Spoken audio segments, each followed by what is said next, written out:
Good morning. Thank you for coming today. We're honored to have the president of Missouri State University, Clif Smart, join us as he gives a State of the University address. He has already done this on the Springfield campus and has made a special trip to come down to share this, as he does every year, with the West Plains campus. Clif is not a stranger to the West Plains campus. He's been down here numerous times. Anytime I ask him to come, his first response is yes.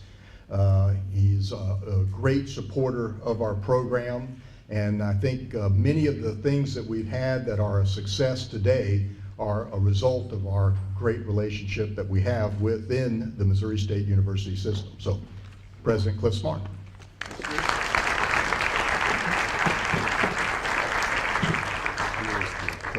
Paul's got one for me, yeah. Good morning. Let me begin by thanking everyone for being here today. And I thought I would start by making a few personal comments. The first personal comment is I did want to thank everyone who dropped me a note, sent me an email, brought me a book, a pie, flowers, told me a joke, or said a prayer for me during my recent illness, surgery, and recuperation period. The prayers were heard. I feel good, back at it full time, and the pathology slides indicate that I am indeed cancer-free, and that is a good thing.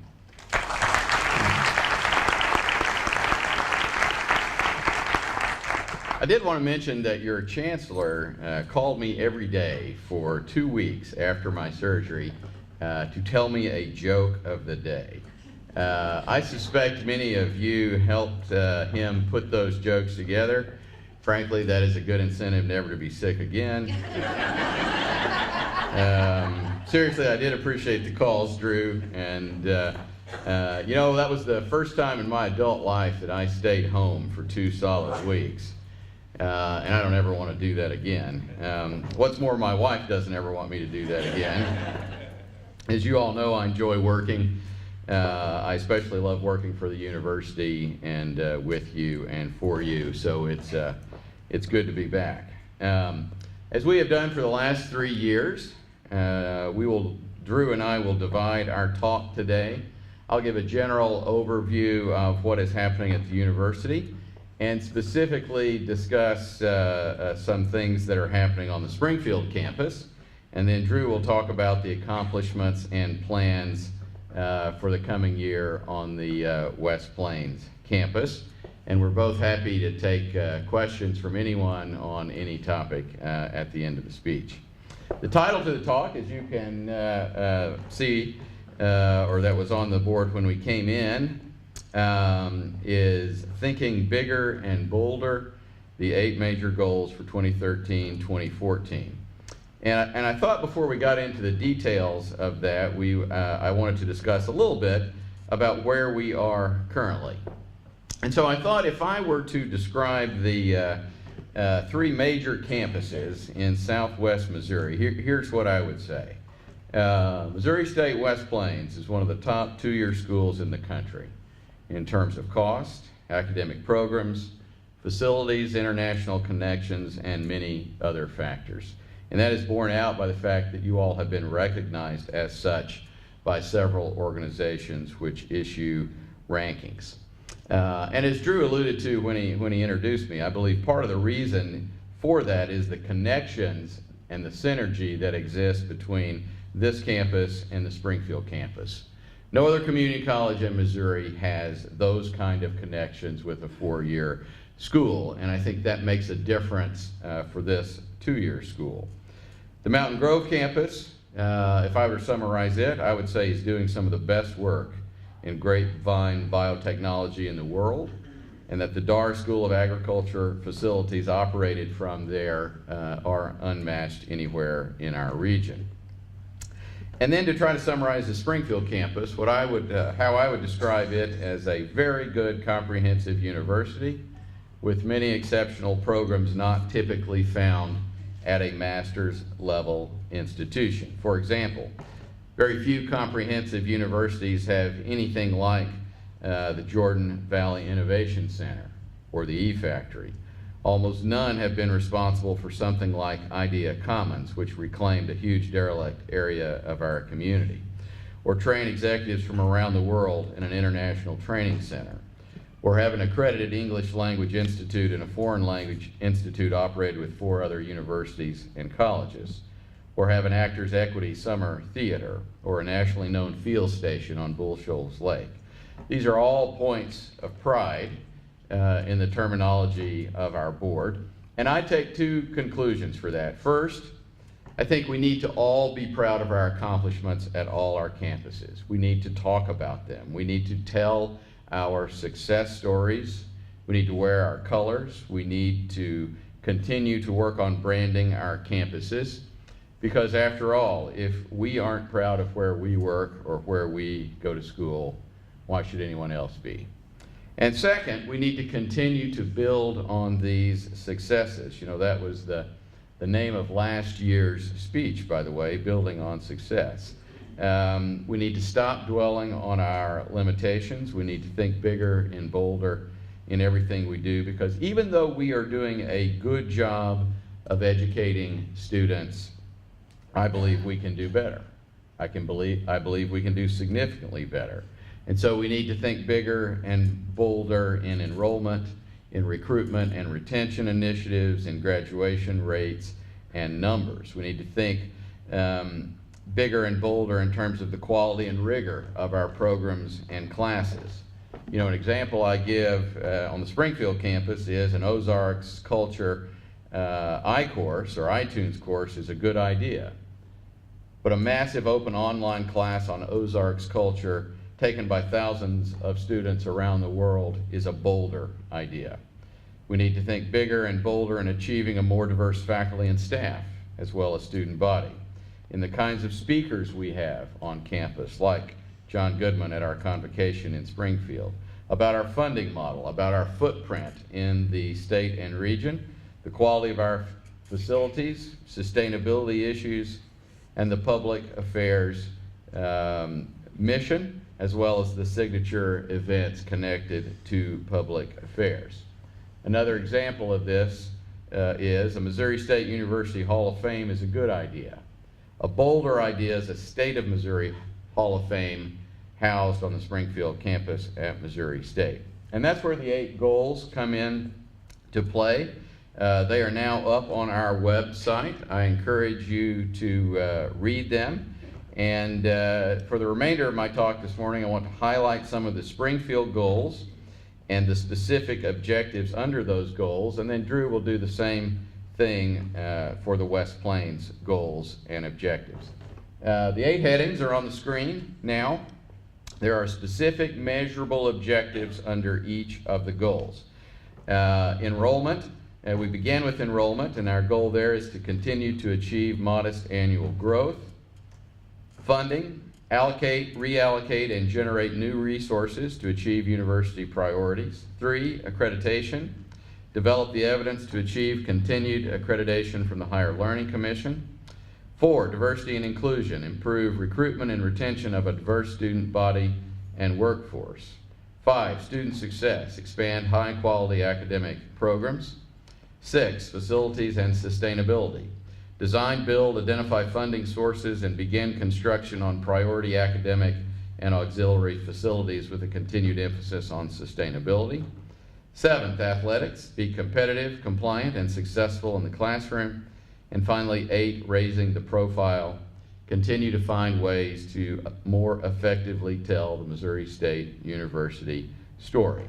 And what I briefly want to do is highlight some of the specific objectives under each goal, beginning with Goal 1, enrollment.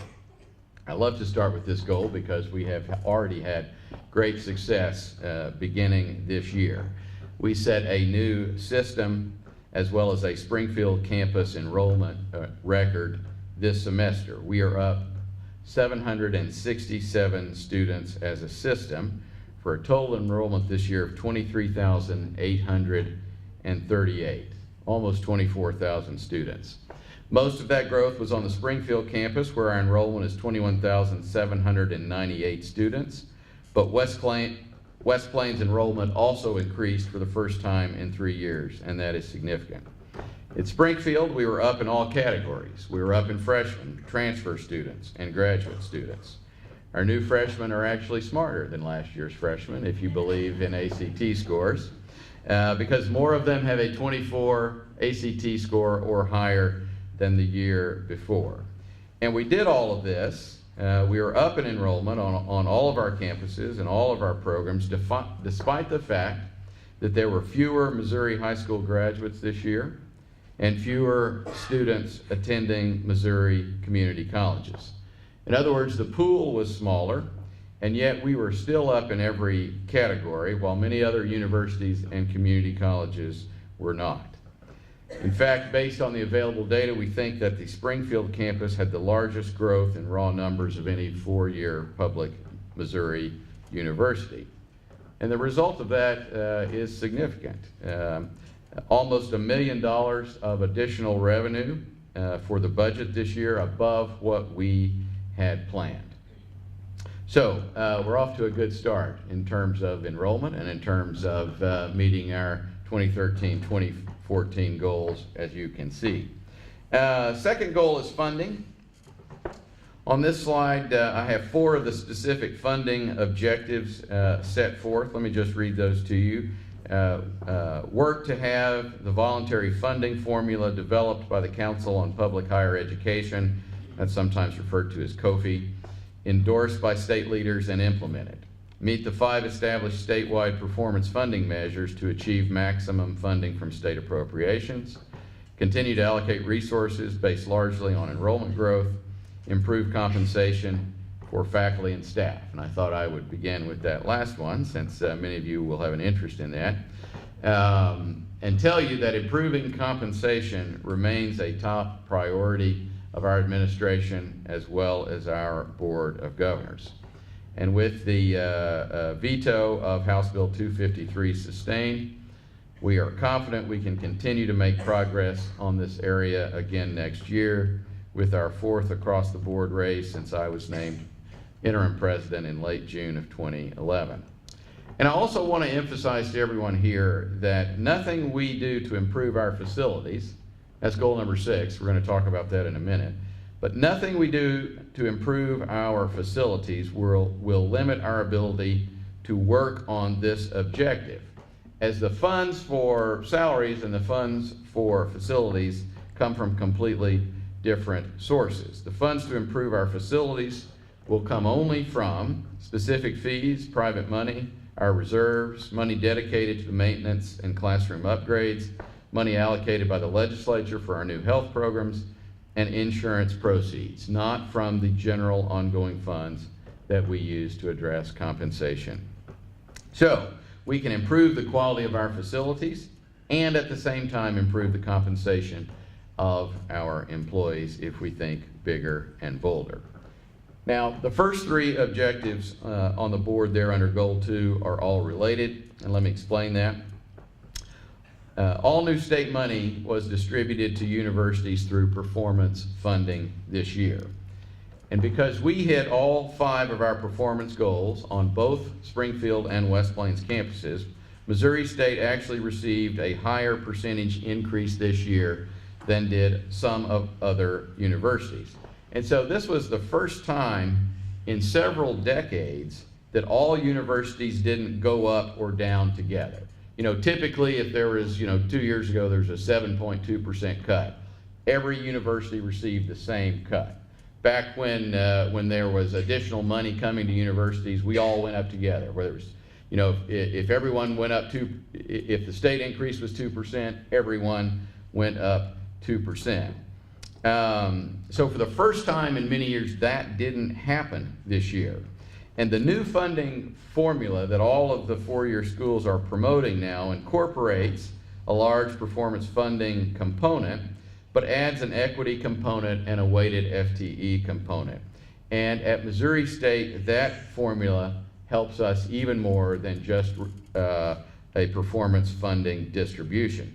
So one of our goals this year is to have the key elements of this new formula enacted into law. I'm personally involved in those negotiations with the governor and the legislator as vice chair of COFI, and I am hopeful that we can accomplish that this year. But with performance funding driving state appropriations, either under a 100% performance funding model like we had this year, or the proposed funding model that the four-year schools have agreed on, that means enrollment issues like graduation rates, retention rates, and the number of graduates all campuses produce play a significant role in our ability to do all the things we believe are critical for our students. And with tuition and fees now amounting to almost 70% of our revenue, continuing modest enrollment growth becomes more important every year. And thus you should not be surprised to hear Drew and me emphasize both enrollment growth and our performance goals throughout this year. Let me pick up the pace now. Goal 3 is accreditation. Springfield campus is getting ready for its Higher Learning Commission visit just as you are. We are a year behind you. Your visit will occur this year. Ours will occur the next year. Drew will discuss this item in a few minutes. Let me emphasize now that there is nothing we are doing on either campus that is more important than this. And so we need to work hard to make sure these visits go well. Goal 4 is diversity and inclusion. Improve the recruitment and retention of a diverse student body and workforce. We have made great improvement on the Springfield campus on our student body issue, as this slide shows. We have had less success in diversifying our workforce, and so there are several specific initiatives planned for this year to work on that. Goal 5 is student success. This is an important goal, as our mission is to develop educated persons. And so I want to highlight pieces of what we have here. On this slide, you'll see on the right 3 new graduate programs that we are working on this year. Probably the most important is that Master of Fine Arts. That's a terminal degree in the arts. And with our Brick City project now completely open, we have incredible facilities that houses our entire art department at our downtown campus. And so to continue to work on developing that as a signature program, it becomes important for us to have a Master of Fine Arts degree, and we are working on that right now. On this slide, I wanted to highlight our University Honors Program. We have completely retooled that.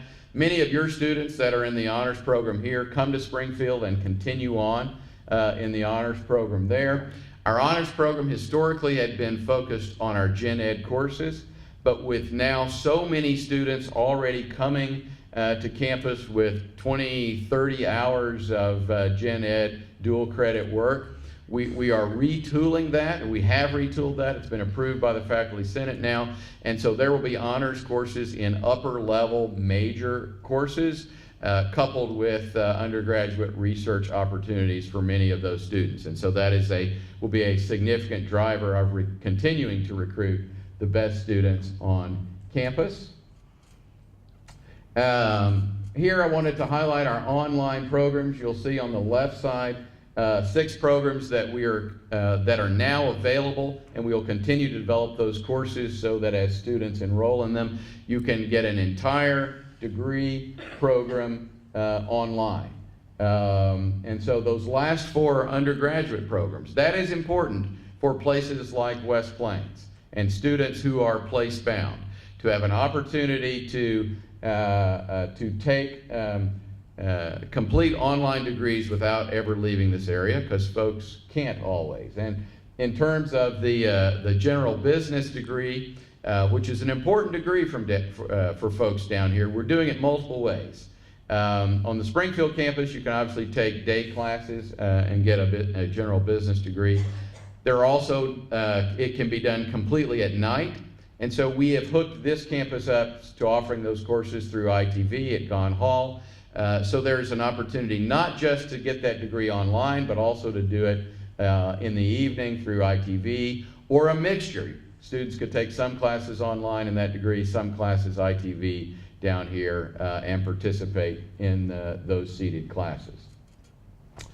Not to worry though, we have no intention to become a primary online campus, despite the development of several new online programs. That last pie chart shows you that really only 8.2% of our classes are offered online, and so almost 92% of our classes remain the traditional seated kind of class. That's less true in the summer. You know, many of our students, particularly on the Springfield campus, go home to St. Louis or Kansas City or Jeff City or towns across the state. And so now as we are working to put more and more of our classes in the summer online, and you can see that 32% of our classes offered in the summer are offered online. It lets those students go home or to go where their internships are or where they're going to be working and continue to work on their degree from wherever they are. And then finally, we are expanding what we call an open instruction piece. I suspect many of you involved in education have heard of MOOCs. You see that word there on the second bullet point, or that acronym. Stands for Massive Open Online Course. And many of the top-line universities, Harvard, MIT, Stanford, have developed these free courses for students all over the world can learn from the best professors anywhere. We can't compete with that. And so we began thinking, what could we do, though, better than anyone else? And what we came up with was a free open online course in Ozarks culture and history. And so we're working to develop that. It'll likely be followed up with another free course in terms of the natural sciences, focusing on our lakes and waterways and animals that live in southwest Missouri. And so why are we doing it? It's free. We're not making money on this. We're spending resources on it. Well, a piece of it is raising our profile. No other university in Missouri is doing this. And so the thought is that people all over the world learn about the Ozarks, learn about Missouri State because we're involved in this area, that it's likely to attract students, that it will raise our profile, and frankly that it's a good service and helps promote our area and the great things and the great history and culture and natural resources that we have. I had one more slide. One more slide on this topic, and that was connecting to the world. Of course, you all are connected to the world with the two-year program that we offer in Dalian, China, and I know Dakota, your student body president, is excited as on Monday he heads there for a week or so. We've had a real emphasis on connecting our students on the Springfield campus to the world as well, and you can see the numbers in the chart in terms of study away. We've been able to move that ball from 258 students that did a study away program to 455 students this last year who were involved in that. All right, back on topic here, Goal 6, facilities and sustainability. This is probably the goal on the Springfield campus that we will emphasize most this year. I would characterize this as our boldest initiative, and I'll highlight 3 projects that we'll be working on in Springfield. The first one deals with academic space. Frankly, some of our academic space has gotten old, and that includes older buildings like Ellis and Pummel, and even a relatively newer building like Glass Hall, where our business school lives. We will begin to renovate them this year. We do not plan to wait on the state, although we would welcome the state helping us. And so we will also begin construction on a second addition to McQuarrie Hall. That's where a part of our health programs are housed.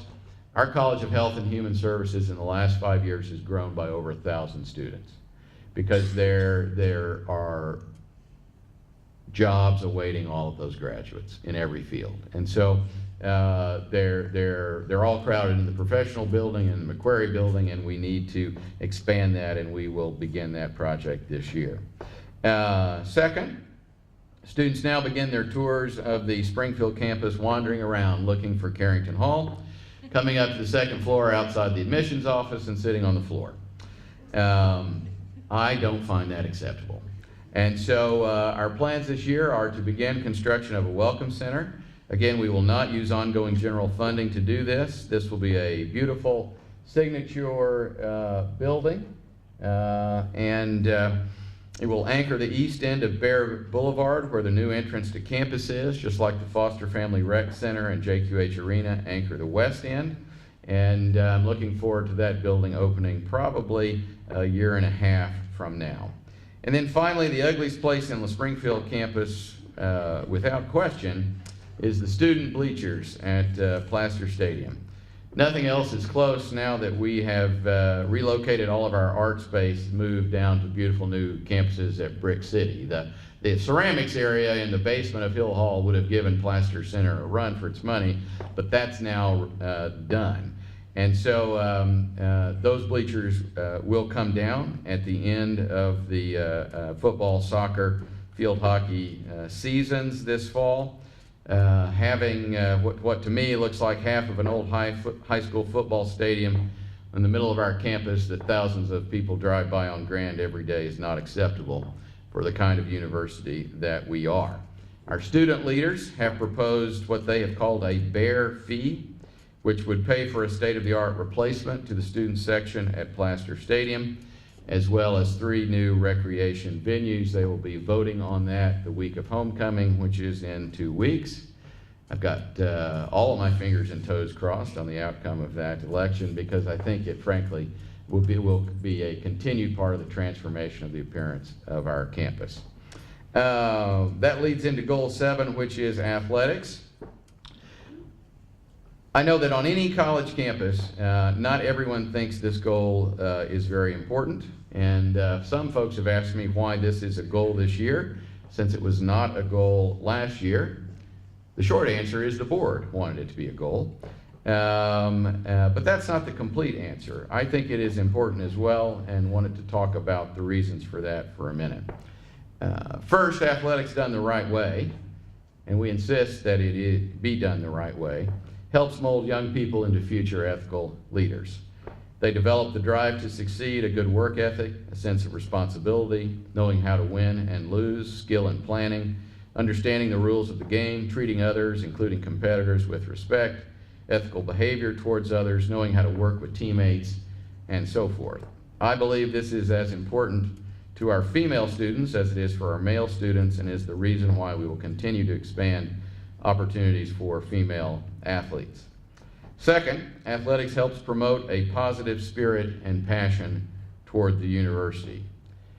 Research tells us that the more connected our students are to the university, the higher their retention rates, the higher their graduation rates will be, no matter how well they do in school. And nothing helps think of yourself as a bear or a grizzly better than winning sports teams. Third, athletics helps Missouri State financially. When a university features winning programs, alumni and donors are more likely to give and support these programs and the university. This affects the university as a whole, not just the athletics department. And it is a fact that most of our biggest donors to academic programs today began as donors to a specific athletic program. And finally, athletics helps promote the statewide and national brand of Missouri State University. In Springfield, we saw that with Wichita State and Missouri Valley Conference this year, and men's basketball making it to the Final Four. The exposure and marketing Wichita State received in 3 weeks could not have been obtained at any cost any other way. And that's almost a direct quote from their president earlier this year when we were traveling together. Our final goal that I wanted to talk about this morning is raising our profile. We want all of our campuses to be known all through the state, the region, and even the world. And I picked out several specific bullets to talk about here. And you'll see in the dark print up there, we want to more effectively tell the Missouri State story. And that's true whether it involves alumni and athletic activities, whether that specifically for the Springfield campus, we are working to expand our presence and our profile in St. Louis and Kansas City. This last year we focused on St. Louis. This next year we're focusing on Kansas City.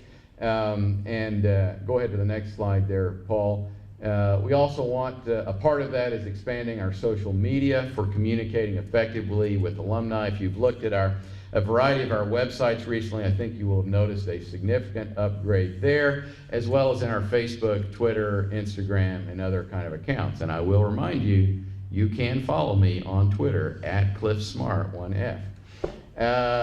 We'll be kicking off the Missouri Public Affairs Hall of Fame this spring, and we'll continue to promote the signature initiatives that I talked about earlier in the speech. Finally, we will be rolling out a new marketing plan this year, and we particularly are going to focus on the Springfield campus on our online and graduate programs because we believe there is significant room for growth there.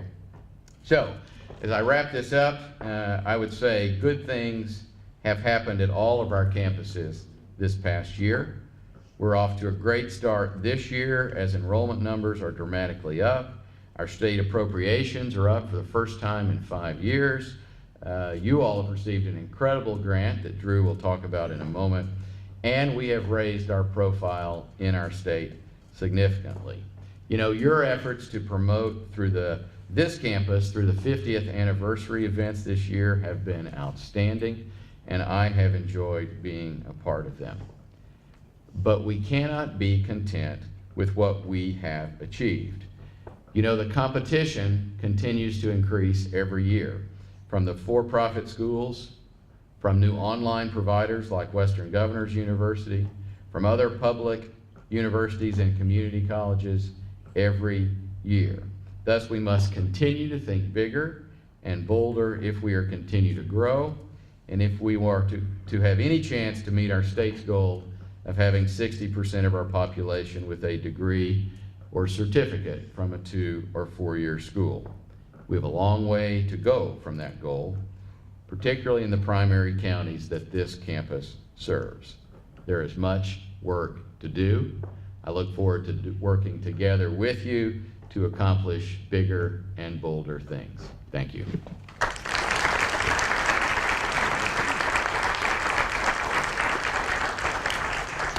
Thank you, Clif, and we're about 2/3 of the way done. We're going to save time for questions at the end. Clif, we're all very happy that you are back, which reminds me of a story. There was a chancellor and a president who walk into a bar. Not us. We wouldn't walk into a bar. And if you want to hear the rest of that very bad joke, then don't have any questions when we come to the question and answer period. I'm going to follow the same categories and talk about how they pertain to the West Plains campus. We'll start with our growing enrollment. As Clif said, we had a 1% increase in enrollment, a 1% increase in retention, a 1.3% increase in credit hours. Those are all really good numbers, and we're very excited about that. We have numerous programs that have contributed to these. On the enrollment side, we have been doing our campus high school extravaganzas, where we travel to all of the high schools that invite us. We started this program just going to the freshman class, but now we talk to the entire student body. We started the program with a dog and pony show that the Chancellor did. It has moved over to a minute to win it. We've also had, let's see, what was the Price is Right for education, and we changed the venue because we're talking to freshmen who were then sophomores, who were then juniors, and we give the same message, but we jazz it up a little bit. We're going to have the Hunger Games this year. We're going to shoot students as they come up. Not sure how that's going to work, but we changed the venue, but the message is the same. And Dakota Bates, you've helped us deliver that message. Part of the most effective part of that message is when we have a student from our campus, after we talk about how college is appropriate, affordable, accessible, and how you can fit it into your life. We have a student from our campus who is generally from that high school saying, I used to sit exactly where you're sitting now. In fact, I used to thump you in gym class, and I can do it, so you can do it. As we talk to first-generational college students, this is an extremely important message. So that effort, along with our campus caravans, where we go to different communities, a significant outreach effort has helped our enrollment grow. The retention, once we get those students on the campus, it is even more important to retain those students so that they graduate. And an awful lot of effort has gone into that, from our TRIO grant and our TRIO program, from our college access grant, to the veterans program that we have, and our education guarantee program that we talk about at Missouri State West Plains. All of those things contribute to making students successful after they get to our campus. So we have done good work in that area. I would like to point out, though, that while our retention went up, and going up 1% is a significant achievement, we're at about 46%, a little over that. Our goal is 60%. So as Clif said, we have work to do. We're going in the right direction on this. Funding, in addition to an increase, Missouri State University West Plains specifically received a $500,000 plus up, which will go to allied health programs, expanding our allied health programs. And then we also, as Clif alluded, received a $2.5 million Trade and Adjustment Act for community colleges, which will go toward allied health and agribusiness. And I'd like Susan Turner to stand up. Susan, would you stand up? This is the person largely responsible for Missouri State University West Plains receiving $2.5 million.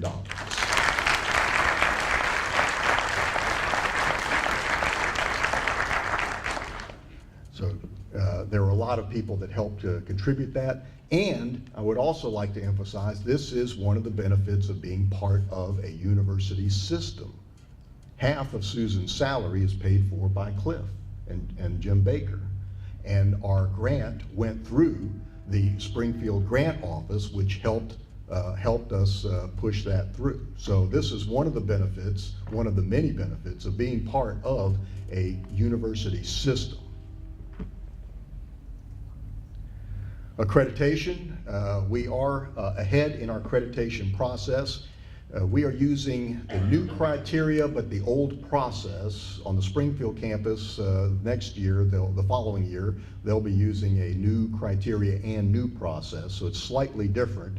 But our Dean of Academic Affairs, Dennis Lancaster, has been working diligently, and we have our town hall meeting this Friday at 2:30 in Melton 112. Everyone here is invited. The community is invited as we begin to talk about our draft self-study for our accreditation. I am confident that with hard work we will meet accreditation standards. I'm also confident that we are not perfect and we have areas that will be identified that we need to improve upon. And so that's a good thing as we every year look to improve ourselves. Accreditation standards come along a little bit less frequently than every year, but it is something that we look at every year, and this will be a big year. The visit will be the end of March, first part of April.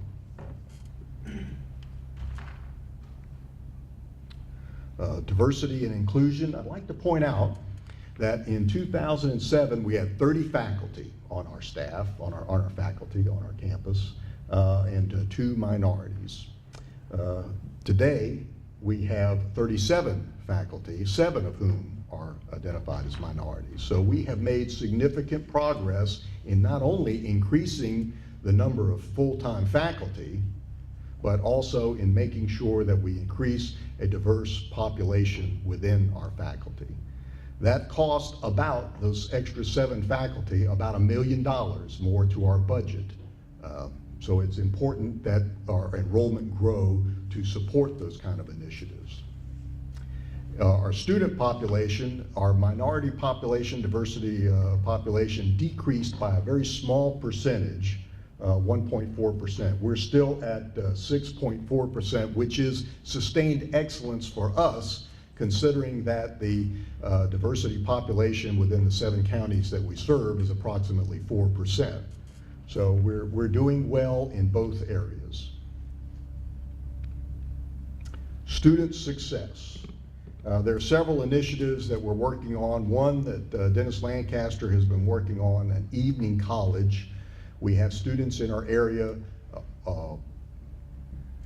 the majority of whom are non-traditional students, that would like to be able to come to class, but they're working, they have a full-time job, they have family commitments, and so having a pathway to take evening classes is an opportunity for us. Additionally, we have classrooms that are sitting and are available in the evening. So we want to maximize those resources, and Dennis is working on a program that will expand the ability for students to come and get a full degree. We have some classes that meet in the evening, but students want to see a pathway and the ability to take a full course, a full program, and complete it in the evening.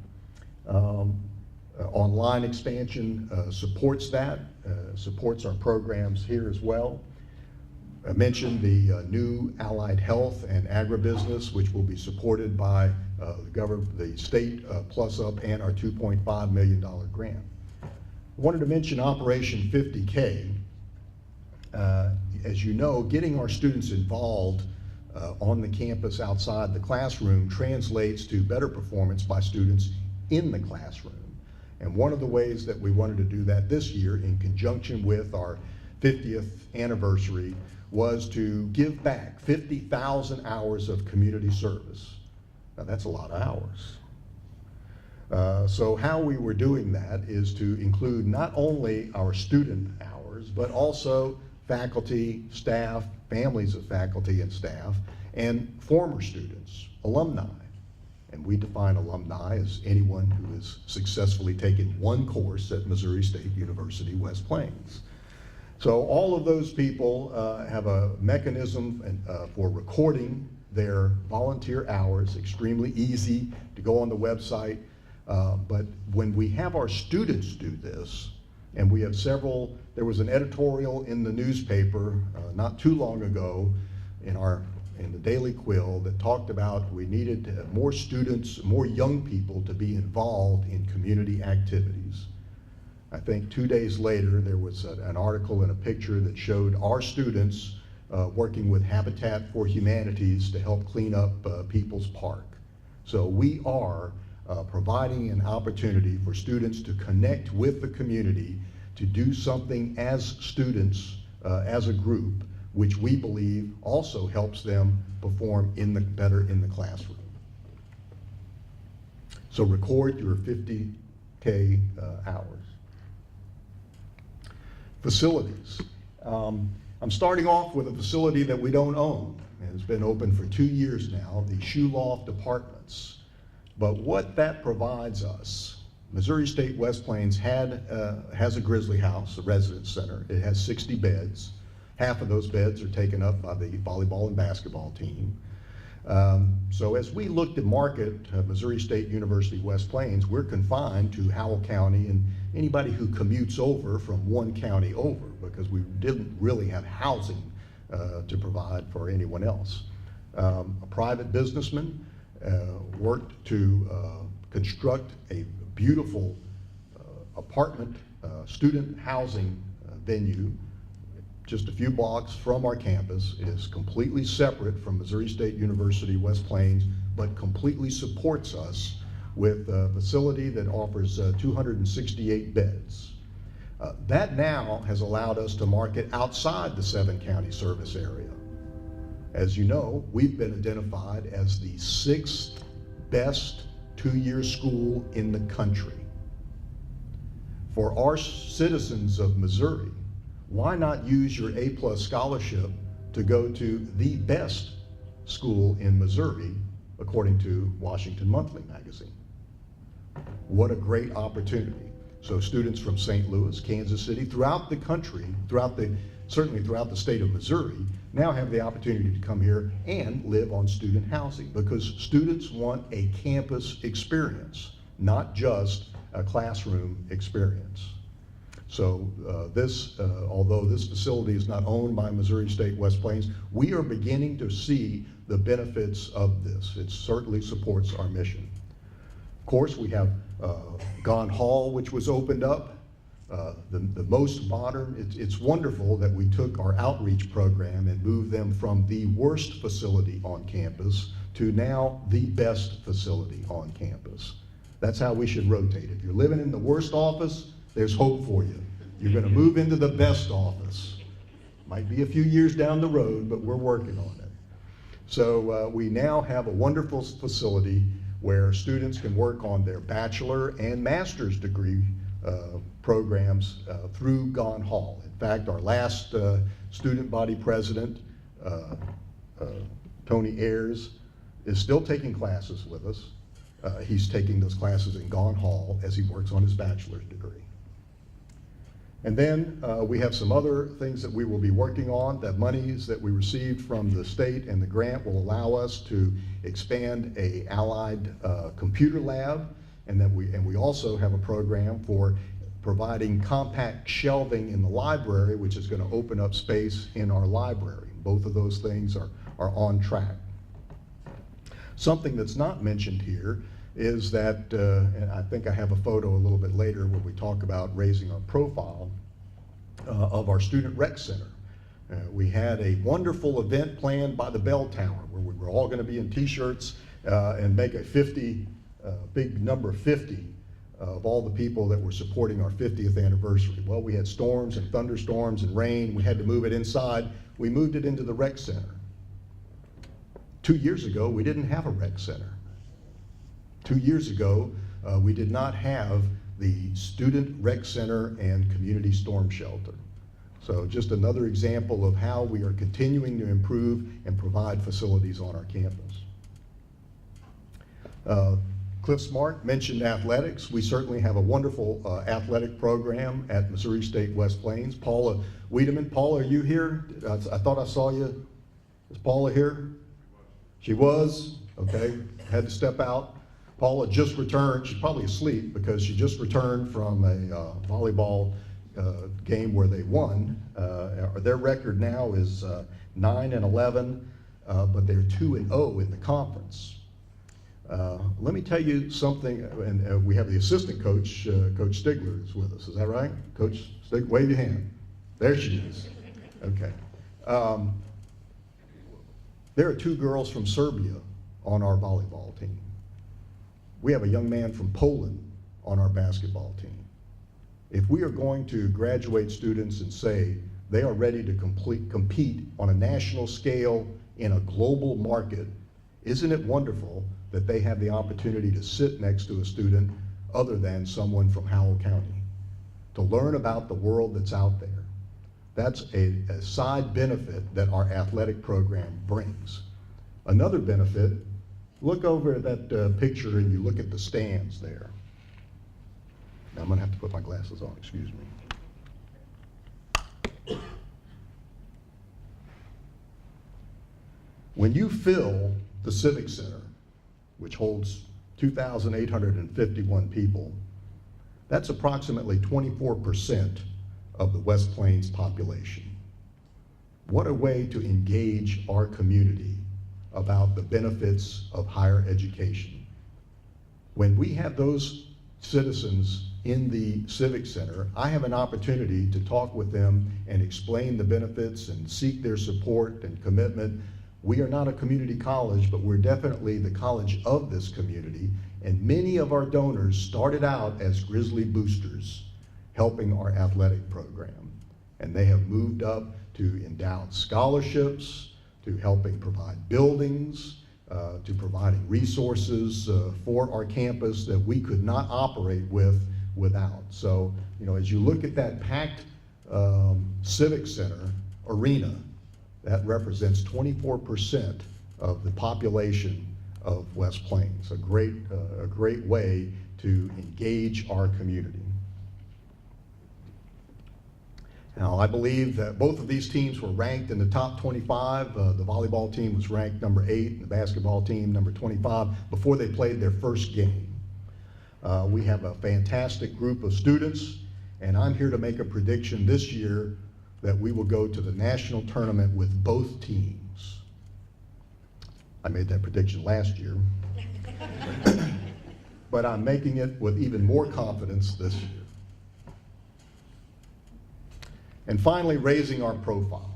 And I would like to thank everyone on our campus. It has been a group effort, from the committees to the volunteers to the participation, both faculty, staff, students, and community, which provided some fantastic highlight of our campus during our 50th celebration. We started with a kickoff event that had Ha Ha Tonka play here in the Civic Center.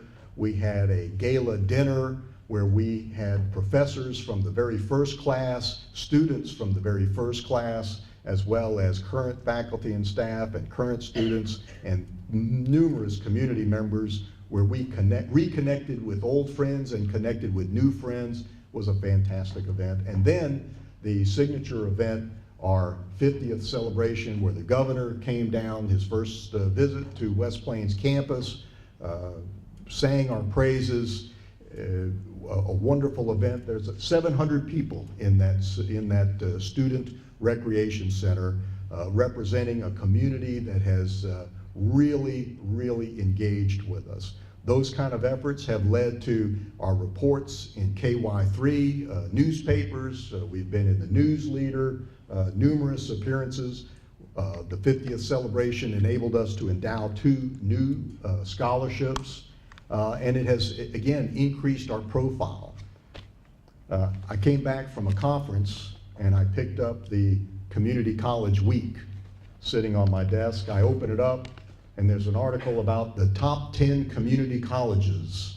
And of course, Missouri State University West Plains, ranked number 6, is in there.